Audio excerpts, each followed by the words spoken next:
Salam alaikum wa rahmatullahi ta'ala wa barakatuh, Azul Filaoun, bonsoir messieurs, dames, j'espère que tout le monde va bien. Donc la vidéo qui suit aujourd'hui, je vais faire une deuxième pour répondre à France 24, ainsi qu'au porte-parole du ministère des Affaires étrangères qui a rendu une réponse à l'Algérie en disant que chez nous, les droits d'expression sont garantis. Il n'y a pas de problème, c'est très bien. Donc, moi, je suis venu vous donner une réponse, okay, en mon nom comme Algérien. Je suis ni diplomate, ni politique, ni rien. Je suis un simple citoyen algérien. Je vais vous donner ma réponse ainsi que de beaucoup d'informations pour France 24. Une chaîne d'information qui, d'après ce que je vois, n'a pas d'informations, n'a pas de vraies informations. Donc, alors c'était la réponse de la France à l'Algérie. On va voir c'est quoi. Donc, après les protestations de l'Algérie, alors hier, mardi, l'ambassadeur de France à Alger a été convoqué au ministère des Affaires étrangères pour des déclarations tenues par un chercheur de France 24. Un chercheur, hein. Ok, nous avons établi ses mensonges et son ignorance. Okay, donc la réponse de Paris à la convocation de son ambassadeur est venue par la porte du ministère français des Affaires étrangères, qui a déclaré que l'ambassadeur Xavier Driancourt a rappelé que l'ensemble des organes de presse jouissent d'une totale indépendance rédactionnelle en France, protégée par la loi. Super. Très bien, c'est une réponse, il n'y a pas de problème. Donc c'est protégé par la loi. Maintenant, on va voir si cette loi protège même les terroristes. On va voir si cette loi protège des gens qui sont sur le plateau de France 24, qui sont les porte-parole d'un mouvement du terrorisme international, et je vais vous le prouver. Okay. Et surtout, les gens qui... les idéologues qui ont poussé les frères Kouachi et Koulibaly à assassiner les journalistes de Charlie Hebdo. Je vais vous le prouver, je vais vous le démontrer, A plus B, et vous allez voir. Parce que le terrorisme, ce n'est pas tout le monde qui prend les armes, ce n'est pas tout le monde qui s'explose, ce n'est pas tout le monde qui tue, qui décapite. Le terrorisme, il y a d'abord l'idéologie, les idéologues, comme Syed Qutb, comme Zawahiri, comme Ben Laden, et il y a les soldats, et il y a la logistique, et il y a les médias. Donc c'est plusieurs groupes, c'est divisé en plusieurs groupes. C'est normal, dans toute révolution, c'est comme ça. Ok. Donc, on va voir, je vais vous donner des informations à France 24 pour voir est-ce que vous avez ces informations ou vous ne les avez pas, et est-ce que vous connaissez bien les gens que vous invitez sur vos plateaux. Telle est la question. Et les Français vont savoir comment vous travaillez, est-ce que vous êtes ignorant ou est-ce que vous êtes complice. C'est là la question. Okay. Donc, on va revoir un peu pour se mettre dans le bain, parce qu'il faut se remettre dans le bain. On va voir les assassinats de Charlie Hebdo, par exemple. On va voir. Si nous rapatrions nos rafales ou si nous continuons à bombarder. Alors.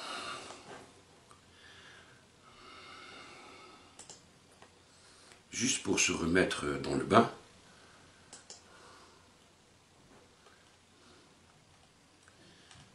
Ok.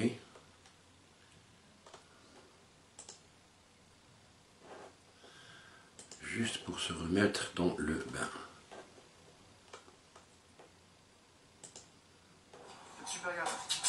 Mercredi 7 janvier 2015, ces journalistes se réfugient sur le toit de leur bâtiment. Mercredi 7 janvier 2015, ces journalistes se réfugient sur le toit de leur bâtiment, après avoir entendu des coups de feu dans les bureaux voisins, ceux de Charlie Hebdo. Un peu plus tôt, deux hommes sortent de leur Citroën noir, puis pénètrent dans l'immeuble. Après avoir tué une personne au rez-de-chaussée, ils montent au deuxième étage, dans la salle de conférence de rédaction du journal. Ils tuent le rédacteur en chef, Charb, et plusieurs figures de Charlie Hebdo. Une fusillade éclate ensuite entre les deux hommes et la première voiture de police arrivée sur les lieux. L'un des assaillants tire à bout portant sur un policier et le tue. En tout ce jour-là, 12 personnes perdent la vie. Les frères Kouachi, identifiés grâce à leur carte d'identité laissée dans leur voiture, deviennent les hommes les plus recherchés de France. Le lendemain matin à Montrouge, en banlieue parisienne, un conducteur ouvre le feu. Il tue une jeune policière municipale de 27 ans. Les autorités annoncent que les suspects de l'attentat de Charlie Hebdo ont braqué une station essence à 100 km au nord de Paris. Plus de 88 000 agents sont déployés pour les traquer.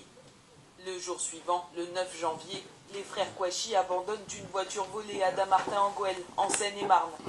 Poursuivis par la police, ils se retranchent dans une imprimerie. À l'intérieur se trouve le gérant, ainsi qu'un employé qui a réussi à se cacher. Vers 13 h, les autorités sont alertées par une autre prise d'otage. Celle-ci est menée par le tueur de Montrouge. On connaît l'histoire. Dans un hypercachère porte de Vincennes à l'est de Paris. L'homme de 32 ans tue 4 personnes et prend les autres en otage.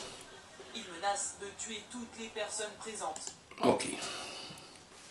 Donc, des gens qui se revendiquaient d'Al-Qaïda, c'est-à-dire pour le khilafa mondial, c'est ça la doctrine, ont tué 14 journalistes, c'est-à-dire des confrères à vous. À France 24, vous êtes des journalistes, non? Ok, donc ça c'est des confrères à vous, des journalistes. Assassinés de sang-froid, ils ont abattu un policier blessé par terre devant tout le monde, une balle dans la tête, ils l'ont achevé. Okay, tout ça au nom de l'islam, alors que l'islam est innocent de tout ça, et au nom des musulmans. Ok. Donc, et vous êtes journaliste, et vous avez oublié ces faits. Vous avez craché sur la mémoire des journalistes de Charlie Hebdo, des gens qui sont morts. Et sans parler des attentats de Paris, les attentats de Nice, le camion qui a écrasé des gens à Nice. Tout ça, ça rentre dans le même contexte, dans le contexte de Khilafa. Bon, donc, vous alliez me dire, mais nous, qu'est-ce qu'on a à voir et comment on a craché sur la mémoire de Charlie Hebdo? Je vais vous le montrer. Regardez bien, suivez-moi bien, on va faire un petit voyage, un peu en Turquie, un peu partout. Et je vais vous montrer c'est quoi la relation avec vous. France 24, qui avait le droit de parler selon la loi française, la liberté d'expression, il n'y a pas de problème. Mais juste, il faut que je vous donne ces informations pour que les Français puissent savoir ce qui se passe chez vous. Okay? Donc, je vais vous montrer un moufti, un imam, un leader islamiste connu, c'est un Égyptien, qui s'appelle Oujdi Ghanim. Oujdi Ghanim, c'est un imam takfiriste, c'est-à-dire tous ceux qui ne sont pas musulmans, c'est des mécréants qu'il faut tuer, tout simplement, tous. Alors là, il réagit à la vidéo il réagit à l'assassinat des journalistes de Charlie Hebdo. Écoutez ce qu'il dit. Hein. Bon, c'est en arabe, c'est certain. Mais comme vous avez une émission en arabe, donc vous avez des gens qui comprennent l'arabe et qui peuvent vous traduire cette vidéo, les gens qui sont, les journalistes en France indépendants qui veulent partager cette vidéo, eh bien vous pouvez l'écouter, ramener quelqu'un pour vous expliquer, je vous donne une explication comme ça, grosso modo. Mais écoutez ce qu'il dit.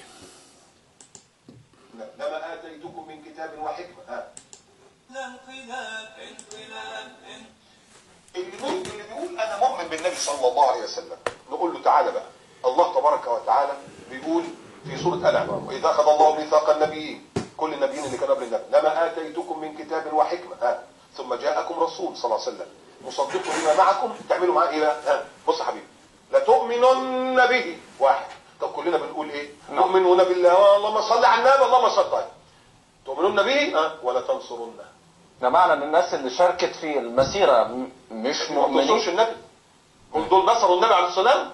لو واحد سب ابوك ولا سب امك وقال على امك انها زانيه ولا كذا ولا كذا تروح تقول له انا ازاي الصحه وازاي الحال؟ نعم. الا اذا كنت طرطوش بقى ده موضوع تاني. لكن ده النبي صلى الله عليه وسلم. انتوا طالعين ايه؟ طالعين لمين؟ طالعين لمين؟ مش دول مش بس معلش برضه خلينا نقول دي واقول دي سامحني بقى في اللي انا هقوله يعني. نعم. انت بتتكلم عن شويه طرابيش. امال اخوانك يا اخويا؟ امال اخوانك الدراويش؟ اخوانك اللي للاسف يا بتوع يا برلمان، البرلمان يا حبيبي بتاعنا للاسف. انت بتعيب لي على التانيين. البرلمان بتاعنا راح يؤدي تعزيه لفرنسا. هل انتم تؤمنون بالنبي يا برلمانيون الله ينتقم منكم، الله ينتقم منكم. وانا اول واحد بقول اهو، انا اسحب اعترافي بيكم، لان انا ياما قلت للناس انتخبوا دول رايحين تعزوا فرنسا اللي شتمت نبيكم، جاتكم 60 خيبه. هم هيرضوا عنكم؟ ولن ترضى عنك اليهود ولا النصارى حتى تتبع ملتهم. سوره طيب. البقره. يبقى ادي المصيبه اللي عملوها. بص المصيبه الثانيه بقى. نعم.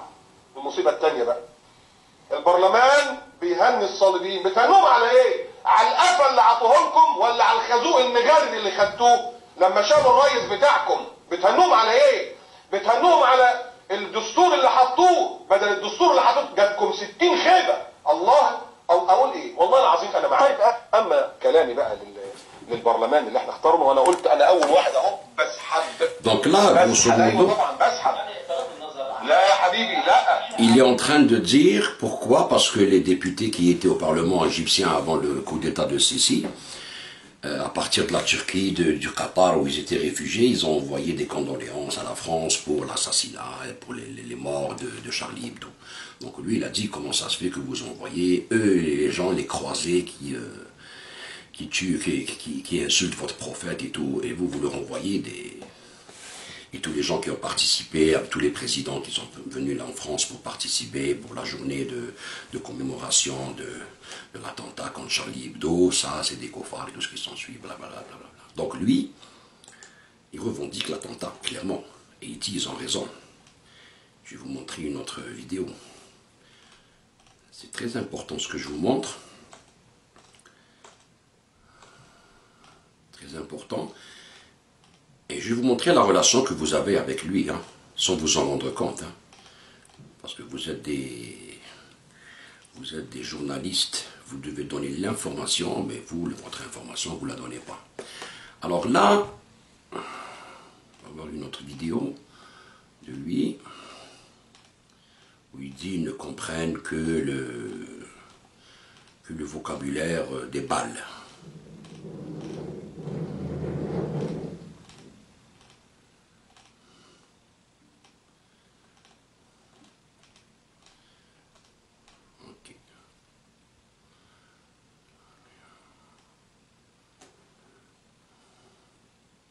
Ça, c'est juste après l'assassinat. كانوا ماشيين فيها الزعماء. تحب اقول لك الزعماء رئيس وزراء فرنسا، رئيس وزراء المانيا. يعني شيخنا انت شفت او تابعت الاسبوع اللي فات ده حادثه في صحيفه فرنسيه، وبعدين اتعمل عليها مظاهره عظيمه جدا مشي فيها اكثر من 350,000 زي ما بيقولوا ضد ما يسمى بالارهاب. افكرك بس بالصوره بعد اذن حضرتك. نشوف كده مع بعض الصوره يا خالد كده، صوره المظاهره دي، المسيرة الفظيعة اللي اتعملت في فرنسا. هاي بص يا شيخ قدام حضرتك دلوقتي، دي المسيرة اللي كانوا ماشيين فيها الزعماء. تحب اقول لك الزعماء رئيس وزراء فرنسا، رئيس وزراء المانيا، انا من بعيد بس، وفي ساركوزي وفي نتنياهو، محمود عباس، ابو مازن، ودول والملك عبد الله. دول الجمهور اهم اهي ورانا اهي، ودول الجمهور اللي ماشيين في هذه المظاهرة الفظيعة جدا. ليك ملاحظة هما ما يجيشين بعض يا شيخ، يعني المظاهرة بصراحة ما انا قلت ميركل. المظاهرة الحقيقة كانت ألا شاهت الوجوه، ألا شاهت الوجوه. ليه؟ بيقولوا الحق ما شهدت به الايه؟ الأعداء. اسمعني لو تكرمت. بص الرد بقى. الكاتب والناشط اليساري الفرنسي ميشيل فيديو، حفيد الكاتب الفرنسي الكبير والمشهور جورج فيدو، بيقول ايه؟ بص يا مولانا، اتفضل. علينا ان نكون عادلين. اذا كنا ضد الارهاب ولسنا ضد الاسلام، فما معنى السخرية والاستهزاء من نبي الاسلام محمد؟ وانا اسأل محرري صحيفة شارلي، هل كان النبي محمد ارهابيا؟ كما احب ان اسأل السيد الرئيس فرانسو اللي هو بتاع فرنسا، من الذي بدأ؟ ألسنا من نحن بدأناهم إعلاميا وعسكريا؟ أولا بنشر صور مسيئة لنبيهم، ثانيا أرسلنا طائراتنا لقتل أبنائهم في العراق. يقول مكتب حقوق الإنسان في بغداد إن أعداد القتلى المدنيين الأبرياء في العراق جراء القصف الجوي أضعاف قتلى التنظيم الإسلامي. هو بعدين بيقول لهم إيه؟ هم لم يأتوا إلينا يا سيادة الرئيس، نحن ذهبنا إليهم وعلينا أن نتوقع ردود أفعالهم وأن نتحمل النتائج. لقد سمعت ترجمة لكلمة الناطق باسم الإرهابيين يقول، واحد بقى من هم بيقول عليهم إرهابيين، بص بيقول إيه؟ مسلم هو طبعا، بيقول علينا أن نعلم الفرنسيين معنى حرية التعبير بأنها ليست الإساءة إلى أنبياء الله، ويضيف قائلا، اسم الحتة دي، إن لغة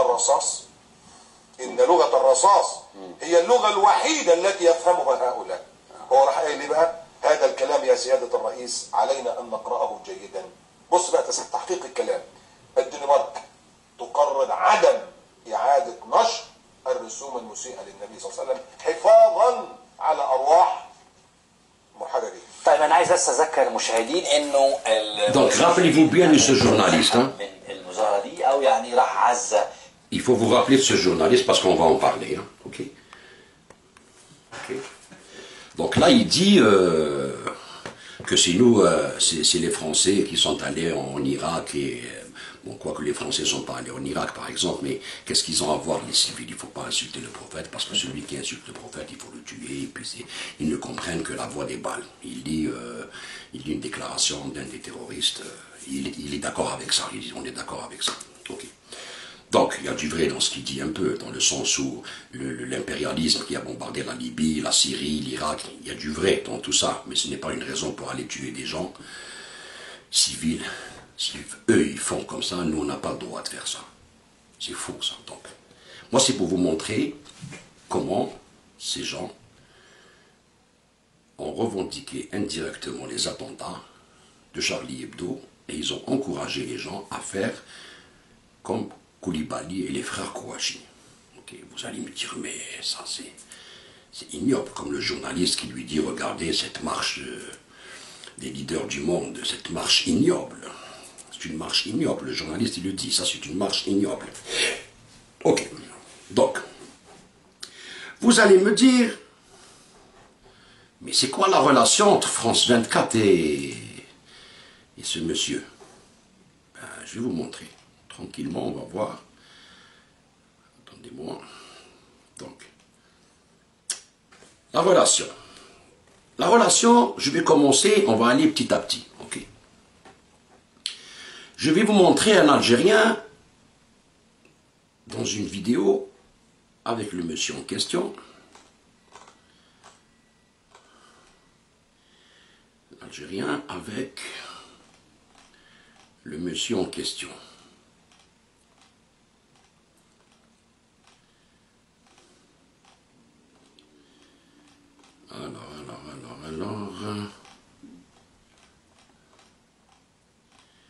Alors, patience, hein.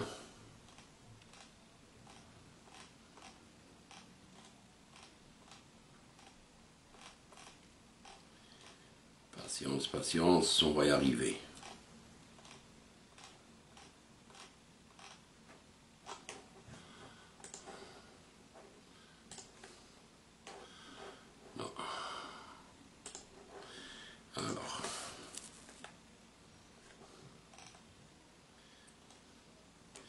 Regardez cette vidéo.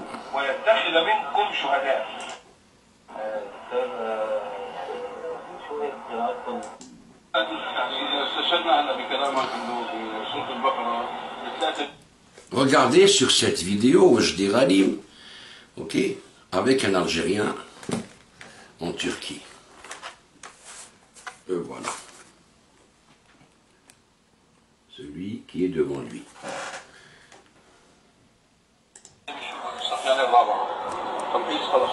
سورة آل عمران. سورة آل عمران. يا ريت بس يكون عموما.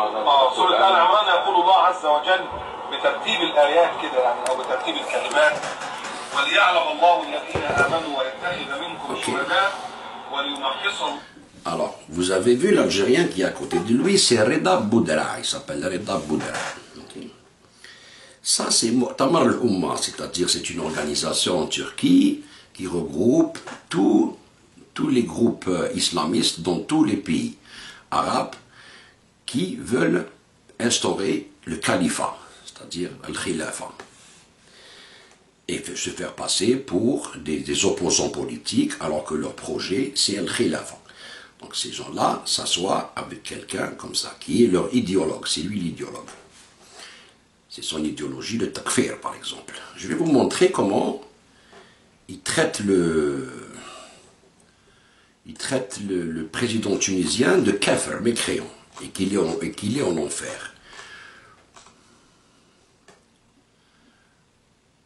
Alors.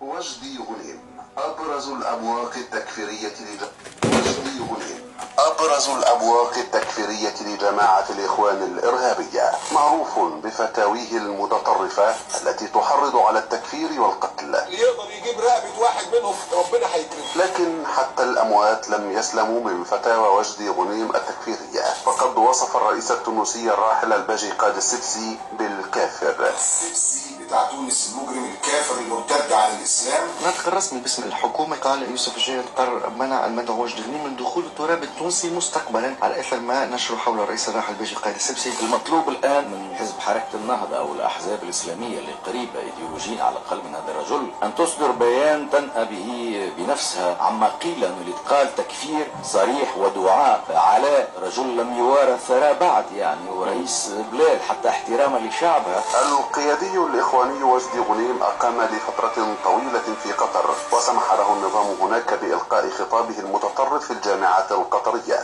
بل والظهور على التلفزيون الرسمي. رحب بعلم نعلم الدعوة فضيلة الشيخ الدكتور وجدي غنيم. فتاوى تكفيرية يطلقها هؤلاء الذين ترعاهم قطر ويطبقها أتباعهم على أرض الواقع ليكتوي بنارها الأبرياء. Donc, vous avez l'information sur ce monsieur, qui il est, et comment il procède à l'endoctrinement des jeunes en disant que ceci, kafir, et celui qui n'est pas musulman, celui qui me ramène une tête coupée, c'est le discours Daesh, État islamique à fond. Ok. Donc, ce monsieur-là que je vous ai montré avec lui dans la vidéo, je vais vous montrer qui c'est. Alors, on va aller par étapes pour comprendre, ok? Alors, lui, il est en photo ici, et Mu'tamar al-Umma est dirigé par un Émirati, soi-disant opposant aux Émirats, okay? Et un Koweïtien. Alors, lui, c'est l'Émirati. Il est en photo avec ce monsieur, qui est ce monsieur avec les terroristes en Syrie. Ok.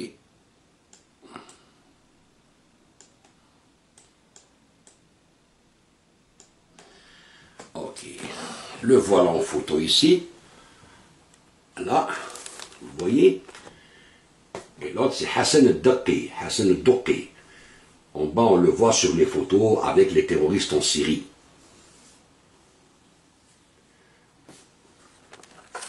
Okay, donc, là, on commence à s'approcher du terrorisme. Okay? Donc, ce même monsieur, je vais vous montrer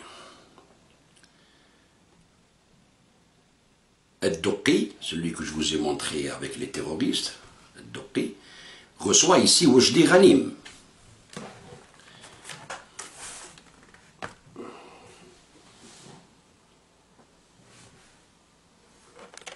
Donc, déjà ça, on va voir encore,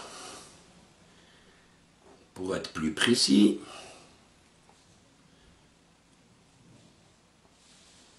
ok, donc ça on a vu, ok, ok, ok, donc on a su qui était Hassan al-Duqi. Alors, maintenant, quelle est la relation entre Hassan al-Duqi Et ce Mu'tamar al-Umma, ce congrès de la nation, avec France 24 par exemple. On va y arriver. Doucement, doucement, on va y arriver.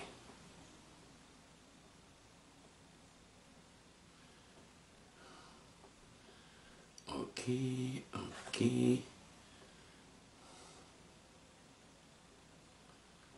Ok. Alors voilà la relation. On va commencer comme ça. De ce côté-là. Alors, regardez avec qui il est assis. Celui qui est carrément à droite de l'écran. Avec, au milieu, un cheikh d'Al-Qaïda, ou j'en sais trop rien. Alors, celui qui est à droite de l'écran, le chauve avec la moustache, c'est Mohamed Larbi Zitout, celui qui venait en France, qui parlait avec la DGSE, qui donnait de fausses informations à la DGSE. Les vidéos existent, qui venaient dire que c'était l'armée algérienne et la sécurité militaire qui avaient commis les attentats en France en 1995. C'était un agent. Il travaillait avec les Britanniques, avec les Français, il donnait des informations. C'était un ancien diplomate en ambassade algérienne en Libye. Okay. Ce même Zitout, c'est le mouvement Rachad. C'est les anciens résidus du fils. Okay. Donc, Zitout et le mouvement Rachad, je vais vous montrer la photo. Comme ça, on va les connaître un par un.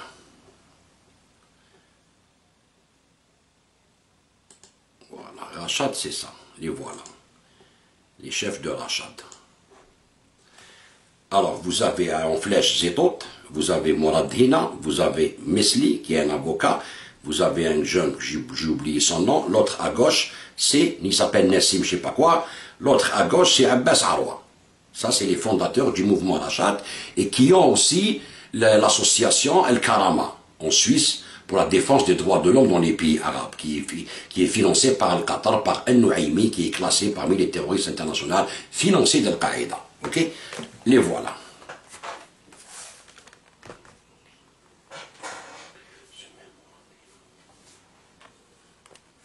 On s'approche, hein, on arrive. Alors, ce Mourad Hina, par exemple, ce Mourad Hina, c'est lui qui a légitimé les assassinats de journalistes en Algérie pendant les années 90. 120 journalistes, je pense, ont été assassinés. Journalistes, intellectuels, directeurs des beaux-arts, artistes, chanteurs et tout.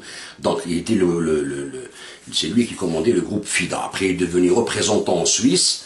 C'était lui pendant que Bassi Madani Ali Belhadj était en prison, c'est lui qui a pris les commandes du fils en Suisse. Il est réfugié en Suisse et que la France n'a pas voulu extrader en Algérie, malgré qu'il a été arrêté en France. Il a passé 6 mois de prison attendant son extradition, mais ils n'ont pas voulu l'extrader. Il est sorti de prison, il est reparti en Suisse. Alors lui, on n'extrade pas. Même si l'Algérie demande son extradition, il n'y a pas de problème. Donc, ce Mourad Hina, je vais vous montrer comment il revendique les assassinats de journalistes en Algérie, c'est-à-dire qu'il légitime. Il dit oui, c'est comme ça, c'était le prix à payer. Pourquoi n'avez-vous pas condamné les assassinats de certains de ces intellectuels? Écoutez, nous n'avons pas... Pourquoi n'avez-vous pas condamné les assassinats de certains de ces intellectuels? Écoutez, nous n'avons pas à sombrer dans la médiatisation, dans la sélection, dans la condamnation de la mort. Personne n'a pleuré nos morts parmi ceux-là. Bien plus, tout le monde a applaudi. Je pense que sur un plan, encore faudrait-il être sûr de qui a tué qui à telle et telle période, mais je dirais que pour certains ont choisi donc une voie de confrontation, une voie de provocation d'une jeunesse, et qu'ils ont payé ce prix. Que ces intellectuels de gauche aient le courage d'assumer leur action, qu'ils disent nous nous sommes engagés dans une guerre et que certains d'entre nous ont payé de leur vie, qu'ils en fassent des martyrs pour eux. Vous avez écouté, ok? Qu'ils en fassent des martyrs pour eux. Pourquoi Ils se sont engagés dans une guerre, des intellectuels, c'est-à-dire des gens qui donnaient leurs idées, qui écrivaient des articles, qui dénonçaient l'intégrisme islamiste en Algérie, qui étaient des démocrates, des républicains, ils les ont tout simplement assassinés. Et lui, maintenant, c'est le président, c'est le directeur exécutif de cette ONG qui défend les droits de l'homme dans les pays arabes, El-Karama. Incroyable. Et il n'est pas inquiété. On demande l'extradition, mais la France ne veut pas l'extrader. Et aujourd'hui, les instances françaises viennent nous dire, oui, mais c'est la liberté d'expression en France, il n'y a pas de problème. Ok, il n'y a pas de problème. Okay. Donc liberté d'expression, et liberté de terrorisme, et tout ce qui s'ensuit. Ok. Écoutez bien. Chers Français, écoutez-moi bien ce que je suis en train de vous dire. Ok. Alors, le peuple français, le pauvre. Donc ce Mouradina fait partie de Rachad, okay, le mouvement Rachad. C'est le fondateur du mouvement Rachad. On va voir un autre aussi du mouvement Rachad, qui est Abbas Arwa. Alors, donc, d'abord on va voir Zetot, celui qui était photographié avec Khaled Al-Boudra, ok, avec Hakim al-Materi, le président du Muqtamar al-Umma, et Hassan al-Doqi, ok, en conférence en Turquie.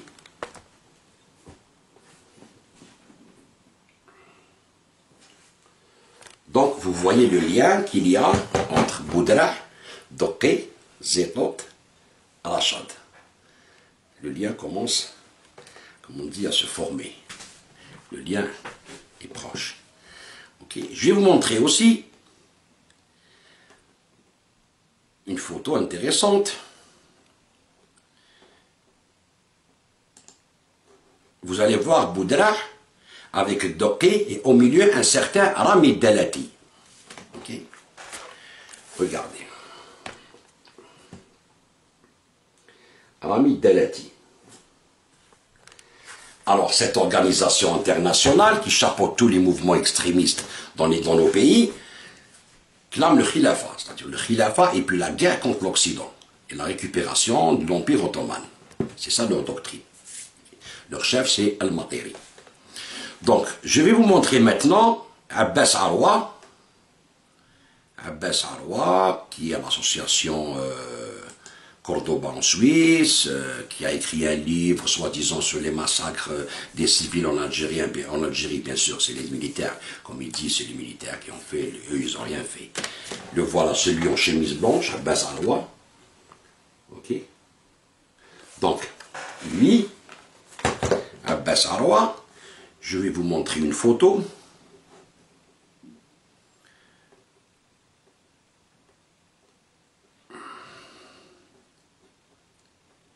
C'est des albums souvenirs.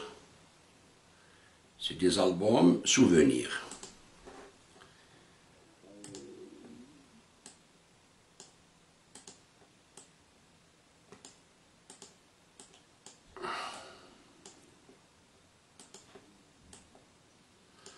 Le voilà assis avec Rami Dalati et Abu Hafs al-Mauritani, l'ancien mufti d'Al-Qaïda au Maghreb islamique. Mufti d'Al-Qaïda, bras droit de Ben Laden. Le voilà.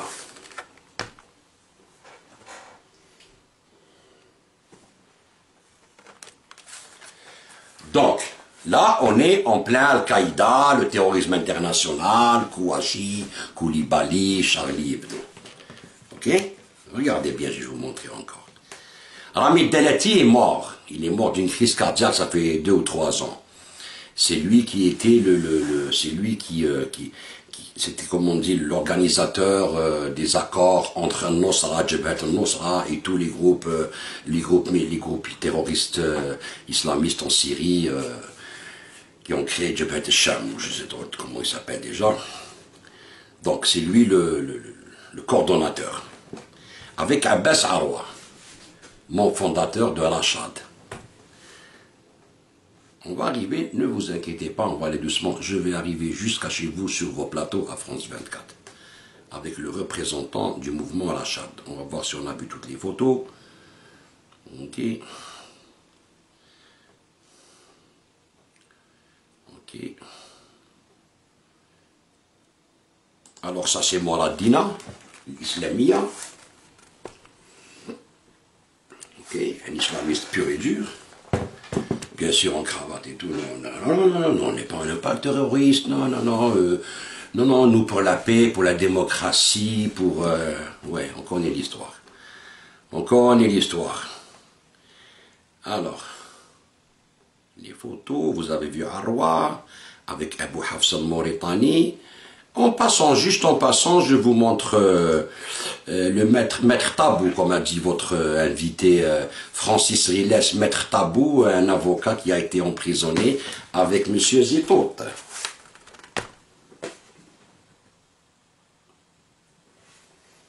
Et il y a plusieurs photos, hein. Il est très proche d'eux.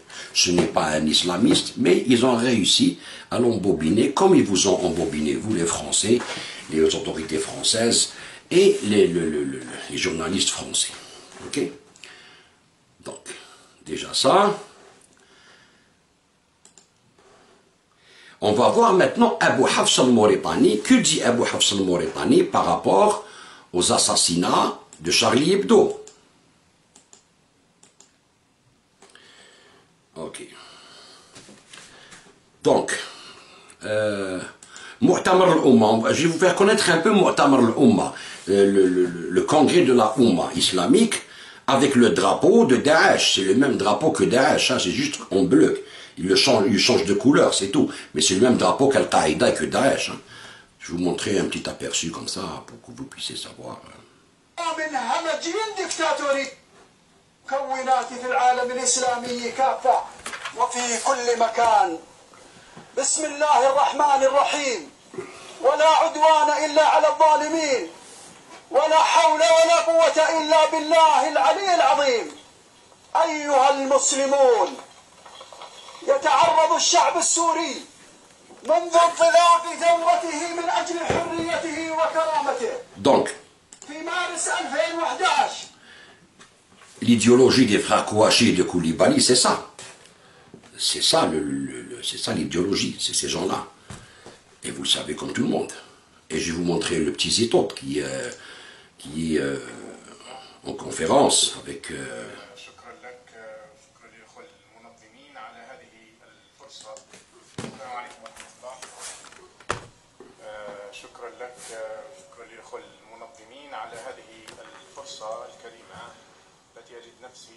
أستمع إليكم أستفيد ربما أكثر مما قد أقدم. ابتداء أقول أنا من الذين لا يتحدثون في أي موضوع في العلاقات الدولية قبل أن أنظر إلى خرق.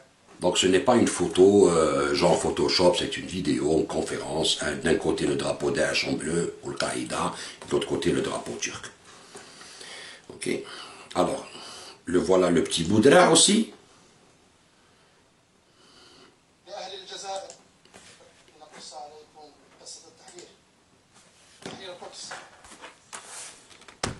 القدس للجزائر ليست قضية. القدس للجزائر مكون أساسي في الشخصية. Là, il est en train de dire, il parle de la Palestine au nom des Algériens, genre. Vous allez voir que le mouvement Al-Achad fait partie de cette organisation mondiale qui est chapeautée par le Qatar et la Turquie. Écoutez bien. حزب الأمة الإسلامي بالسعودية أمة متشكل من ضد الانقلاب. مين بقى مؤتمر الأمة؟ سأقرأ فقط المشاركين في مؤتمر الأمة. مؤتمر الأمة متشكل من حزب الأمة الإسلامي بالسعودية، حركة رشاد الجزائر، جبهة تحرير وإنقاذ العراق. Le congrès de la Oumma est formé de Saoudia et Harakat Rachad, mouvement Rachad Algérie. Donc là, vous savez très bien que ce mouvement fait partie de ces terroristes. Vous ne pouvez pas dire non, c'est la liberté d'expression. Si vous dites c'est la liberté d'expression, débrouillez-vous avec la famille des journalistes, les familles des journalistes de Charlie Hebdo et avec votre peuple français. Et les autorités françaises, vous avez les preuves. Donc, là, Je vais vous montrer Abu Hafs al-Mauritani. Abu Hafs al-Mauritani, c'était quoi son intervention après les assassinats aussi des journalistes de Charlie Hebdo? C'est lui qui est en photo avec Abbas Arouamoum, fondateur de Rachad, de Karama, la fondation Cordoba. Ok. Alors, écoutez ce qu'il dit. Ramenez un traducteur. Hein.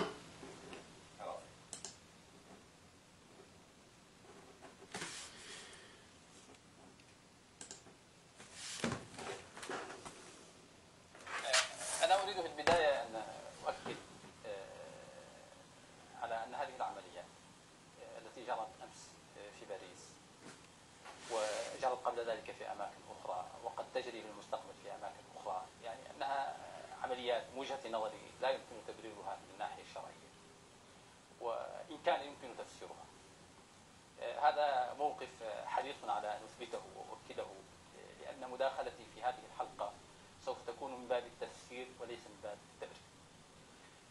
أما فيما يتعلق بسؤالكم، لا شك أن كثير من شباب الأمة اندفعوا إلى الانتماء إلى هذه الجماعات وانخرطوا فيها ومثلوا وقودها وقوتها الدافعة وقوتها الفاعلة، على الرغم من تحذيرات كثير من علماء الدين وأهل العلم المعتبرين.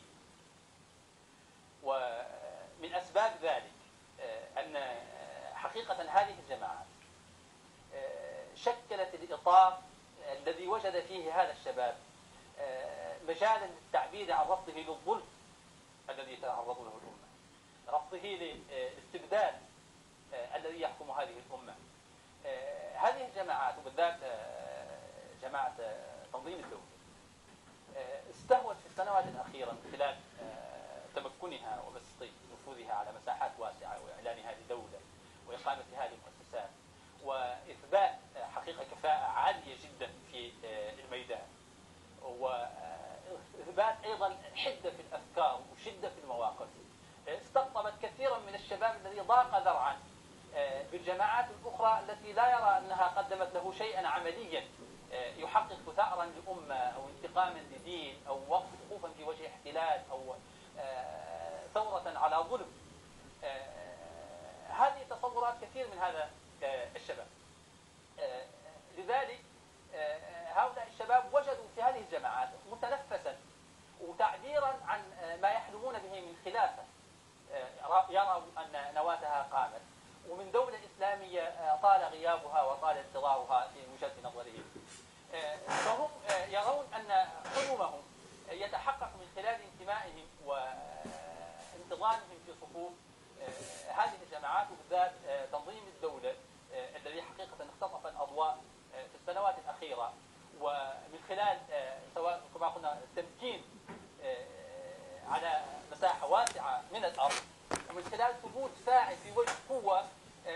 هؤلاء الشباب يعتبرون أن هي الأعداء الحقيقيين للأمة. يعني تنظيم الدولة الآن يحارب من قبل قوى الشرق وقوى الغرب، ويحارب من قبل الأنظمة الفاسدة، ويحارب من قبل الشيعة ومن قبل النصيريين ومن قبل كل القوة المتسلطة الظالمة.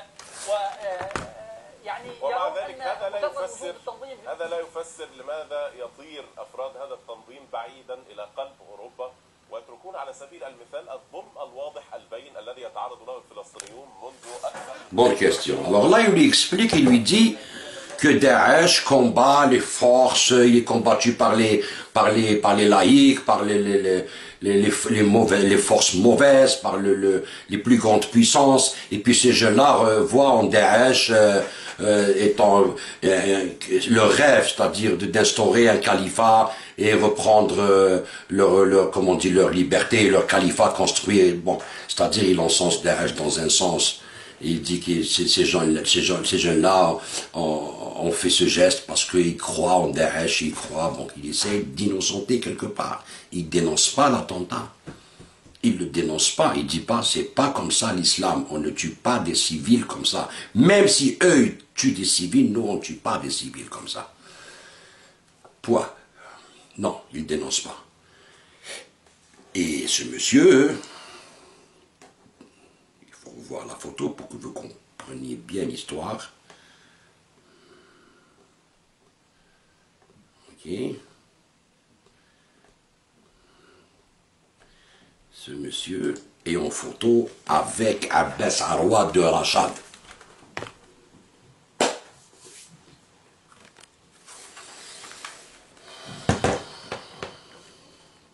Ok.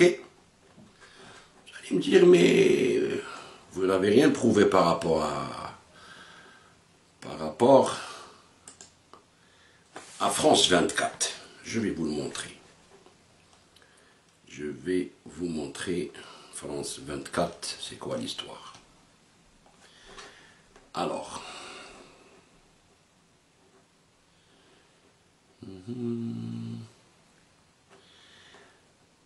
Aujourd'hui, avec la réponse de la France à l'Algérie, M. Dina, l'assassin des journalistes en Algérie, membre de Rachad, membre de Mu'tamar al-Umma, de Daesh et Qaïda, comme je vous ai montré, dans sa vidéo, il est tout fier de la France et il dit que la France a envoyé l'Algérie balader, c'est-à-dire un terroriste notoire à qui la France rend service. C'est super. C'est vraiment magnifique. C'est vraiment exceptionnel. Alors là, ok, on va écouter. On va l'écouter. On l'écoutera après, c'est pas grave.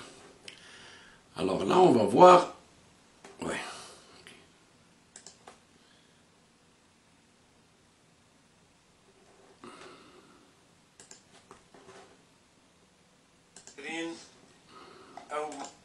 أو كيف يمر حصة في قناة فرانس 24 حسب ما قالوا تسيء لسمعة الجزائر وكيف تسمحون بها. طبعا هم الحكومة الفرنسية كما يقول بعثهم يغيطوا على روحهم اللي زونفويي بالادي.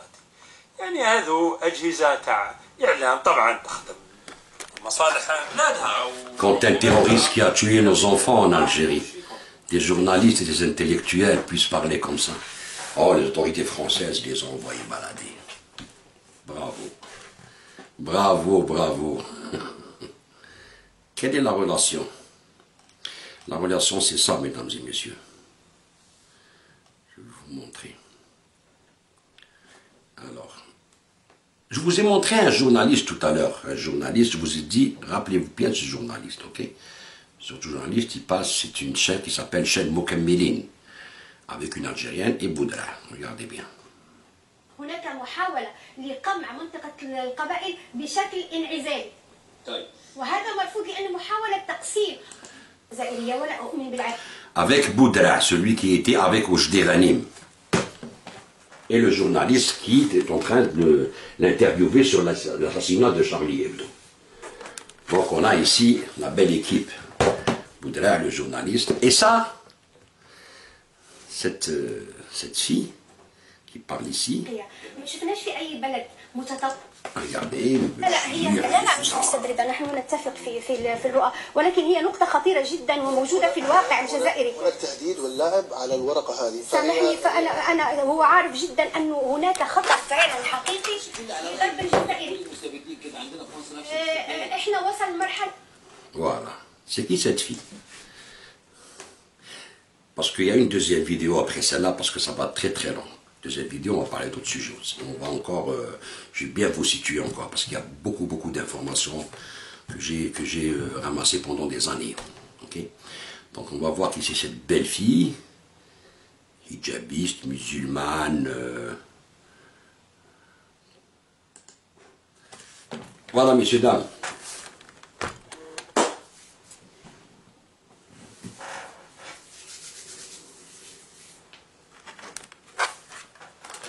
C'est beau?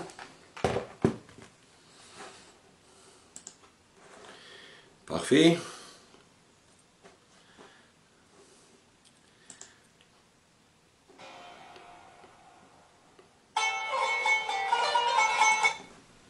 عن الشأن المصري وانك التقيت بقيادات مصرية إسلامية كما أنا سمعت في الفيديو. ما دخلك يعني ما هو سبب اهتمامك بالشأن المصري؟ وإيه الملامح المتشابهة ما بين عسكر مصر وعسكر الجزائر؟ بالحقيقة التقيت بقيادات ليست إسلامية فقط، مثلا بين الذين التقيتهم يومها أيمن نور، ولكن التقيت أيضا بآخر. Donc, on s'approche, j'arrive, vous inquiétez pas, soyez patients. Donc on a fait le tour, ok? On a vu le tour. Et lui, cette fille-là, c'est l'une de ses recrues. Ok? On va l'entendre parler avec elle.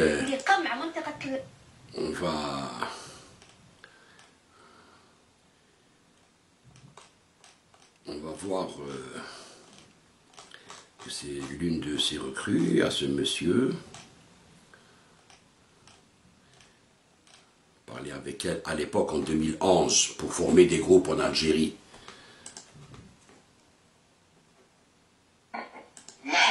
بالنسبة للإنترنت كان أولا لازم يبقى عندنا ناس في الحدود من جهة المغرب ومن جهة تونس لازم يشكلوا مجموعات مثلا انتم قرى صالحة وفي عندنا هذه آلية بالحدود تاع تلمسان الحدود تاع تبساء أهلية. الله يبارك. هذه عندي بس إن شاء الله.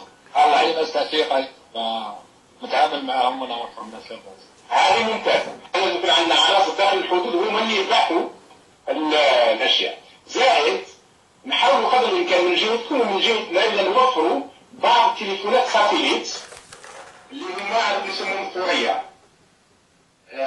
الانترنت تسمى قادرين كيما نقولوا كي نبداو المظاهرات افكار المظاهرات. بالنسبه للانترنت نعم بالنسبه للانترنت كاين اولا لازم يبقى عندنا ناس في الحدود من جهه المغرب ومن جهه تونس لازم يشكلوا مجموعات مثلا انتم قرى صالحه وفي عندنا. هذه آلية بالحدود تاع ممتاز. تونس صافي طبعا تحت الحدود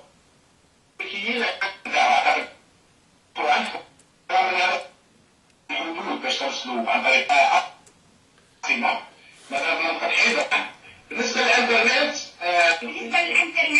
كما قالت منار اسمح لي. بالنسبة للإنترنت نعم الانترنت تسمى قادرين كيما نقولوا. Vous avez entendu ça, quoi. Bon, la vidéo est... C'est pas grave. On tourne. Donc vous voyez c'est quoi la relation, tous ces gens-là. Donc maintenant vous avez la preuve que ces gens-là travaillent pour Al-Qaïda. Personne ne peut dire le contraire, c'est réglé. Ok. Donc maintenant on va voir le drapeau d'Al-Qaïda, c'est ça. Regardez la calligraphie. Et le drapeau de Mu'tamar al-Umma, le congrès de la Umma, c'est ça. Regardez la calligraphie. Juste que c'est en bleu. Okay. Donc, maintenant on va voir El-Materi, le chef, le Hakim Materi de l'Umma. C'est lui. Alors qu'est-ce qu'il écrit ici? Il écrit Al-Umma تستعيد بإذن الله للظهور الثاني على الأمم بالإسلام. C'est-à-dire la Umma islamique s'apprête à conquérir le monde avec l'islam. بعد 100 عام الاستضعاف, après 100 ans de faiblesse. Depuis la chute منذ سقوط الخلافة وتحكم الطاغوت في العالم. وعلو بني إسرائيل في فلسطين وفسادهم في الأرض. C'est-à-dire nous allons rétablir le khilafa et tout ce qui s'ensuit dans le monde entier. Ça, c'est Hakim al-Materi. Ça, on va le voir dans la deuxième vidéo, c'est mieux. Ok, c'est pour vous montrer, juste pour vous donner... Maintenant, on va voir quelle est la relation. Quelle est la relation? Alors, avec France 24, on va y arriver.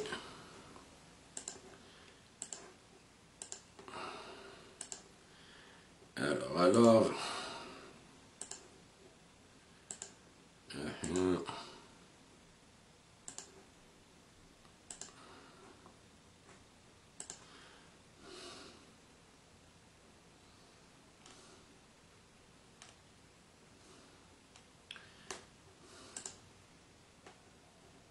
شمال مالي يعني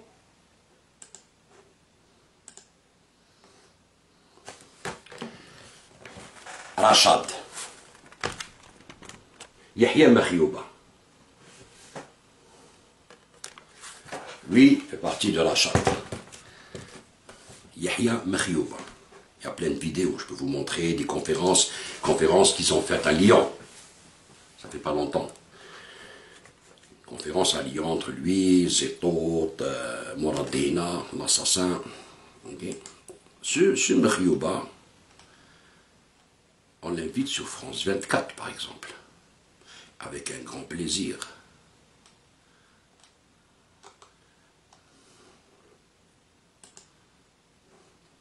أنا شخصيا شاركت في 3 مسيرات في 3 جمعات الأخيرة في الجزائر ولم أرى أن الجزائريين والجزائريات الذين خرجوا بالملايين طالبوا إلا باستقالة بوتفليقة وتنحي بوتفليقة قالوا العصابة والعصابة لها وجه مدني وللأسف هذا مش من غير مش مسؤوليتي الشخصية ومش مسؤولية الحاضرين لها وجه عسكري يعني France 24.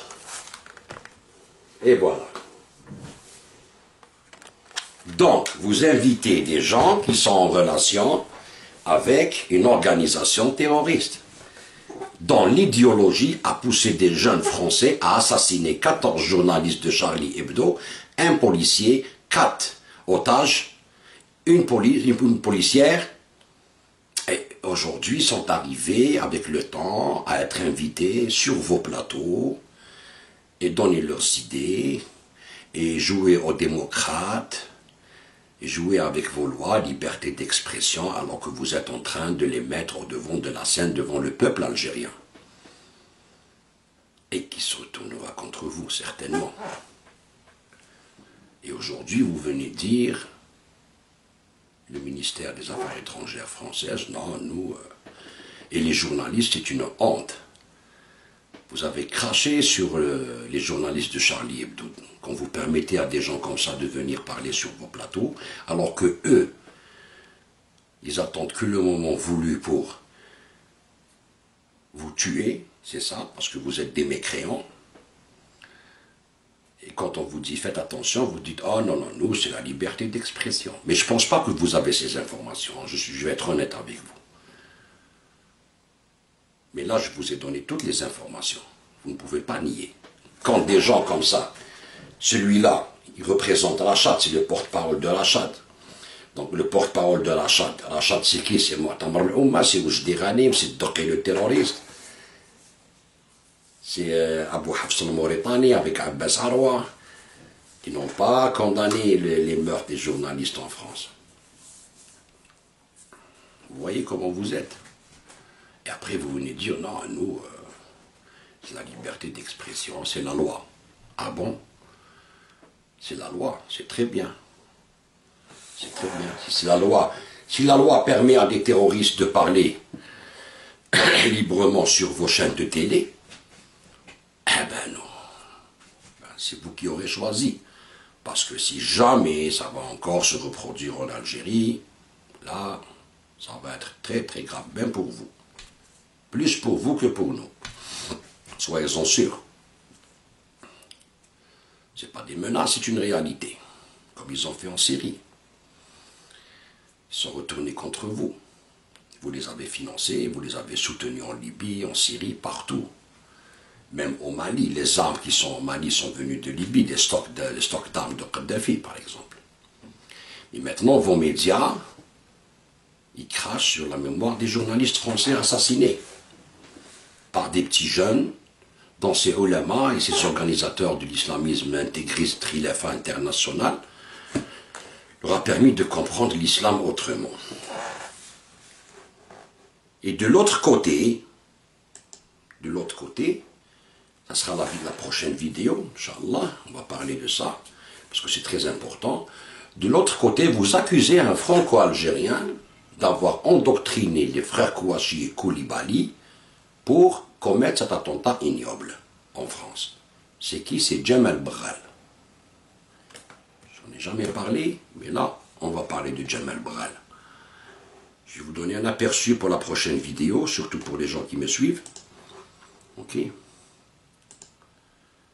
Alors, Djamel Berral, pour les gens qui ne le connaissent pas, c'est un franco-algérien qui a voyagé en 2001 après les attentats de New York, qui a voyagé, qui était au Pakistan, qui vivait au Pakistan, qui a voyagé, il a été arrêté aux Émirats Arabes Unis, et ils l'ont accusé de préparer un attentat contre l'ambassade de France en France, et ils l'ont extradé en France. Il a passé presque 17 ans de prison sans aucune preuve. Rien, jusqu'à aujourd'hui. Ils n'ont rien trouvé. D'ailleurs, je vous en parle, personne ne le connaît. Ni dans les archives, ni les photos, ni les écritures, les manuels de djihad, personne n'en parle.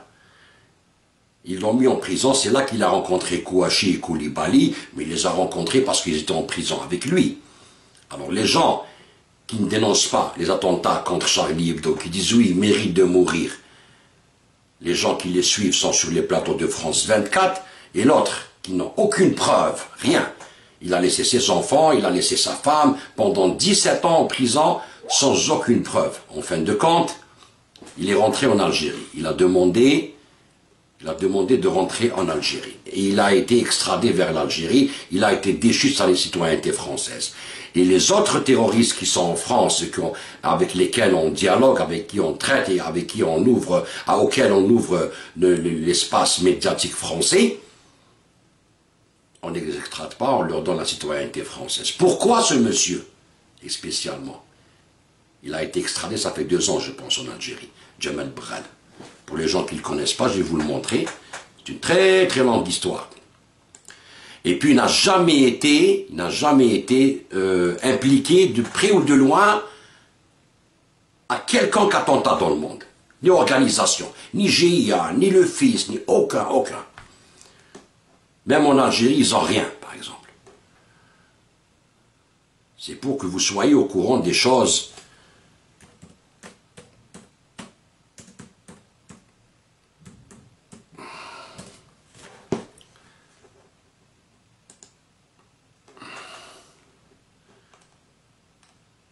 Il avait juste une photo avec Koulibaly. Voilà.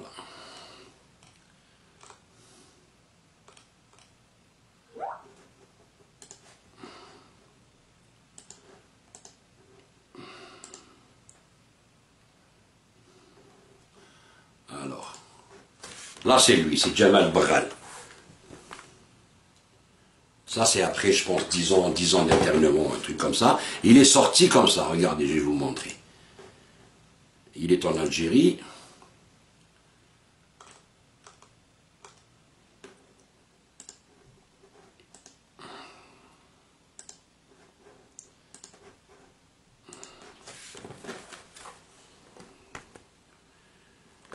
Déchu de sa citoyenneté, 17 ans de prison, sans jugement, ni preuve, ni rien.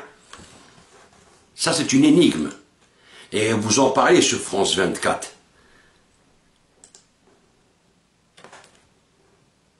Dit plus jeune. Et la preuve la plus récente de cette difficulté, c'est qu'il paraît insaisissable.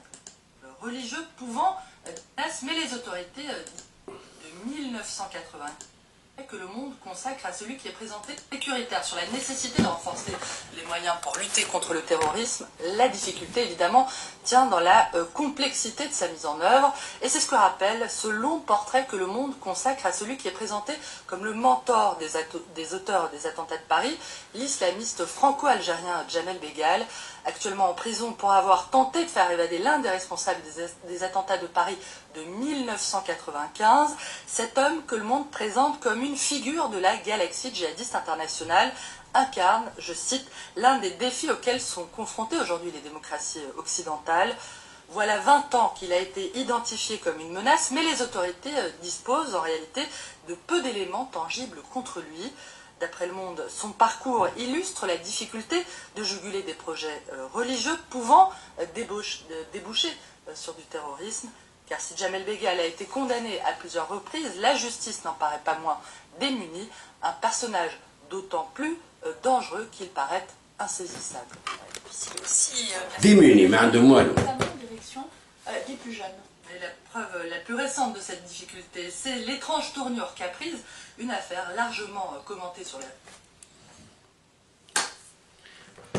Et vous voyez un Abdelhakim Belhadj chez vous en France avec une journaliste du Monde accueillie alors que tout le monde sait que c'est quelqu'un d'Al-Qaïda, proche de Ben Laden. Il n'y a pas de problème, non. La prochaine vidéo sera aussi intéressante. Je vais vous montrer comment les gens qui travaillent pour eux, qui peuvent les retourner, c'est bon, on leur donne le pouvoir, on les aide et on les arme pour déflagrer leur pays. Et les gens qui ne veulent pas travailler avec eux, on les emprisonne. Et on les expulse. Et on les déçoit de leur citoyenneté. Vous voyez? Ça, c'est la prochaine vidéo. Donc, monsieur l'ambassadeur Driancourt en Algérie et France 24 et le ministère des Affaires étrangères françaises, vous avez toutes les informations. Et il y aura suite, c'est-à-dire qu'il y aura une deuxième vidéo. Et nous allons voir comment vous allez réagir. Et est-ce que vous allez encore inviter ces gens-là sur vos plateaux ou non? On va voir. Ok? Bonne soirée. Salam alaikum khawti. Hibba hibba. Salam alaikum. Tahiyya al-Jazair.